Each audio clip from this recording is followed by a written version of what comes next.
Unë besoj te Zoti, besoj se çdo gjë ndodh për një arsye, dhe se edhe dhimbjet që kam kaluar kanë pasur një kuptim në rrugtimin tim.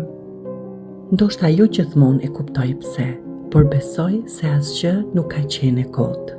Unë nuk tërsohem, edhe kur lodhem, vazhdoj, edhe kur nuk e di se çfarë më pret, bëj një hap përpara.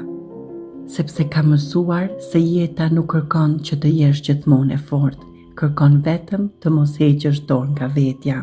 Disa njerëz vinë në jetën time, disa largohen, disa më mësojnë, disa më lëndojnë, disa më duan dhe disa nuk më kuptojnë.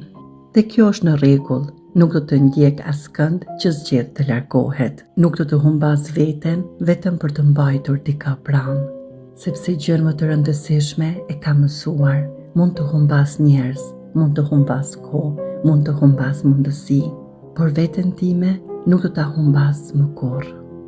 Unë jam ajo që vazhdon, unë jam ajo që beson, unë jam ajo që fal, unë jam ajo që shërohet, unë jam ajo që ecën përpara, me njerëz ose pa njerëz, sepse tashmë e di që shoqëruesja ime më e rëndësishme jam unë vetë.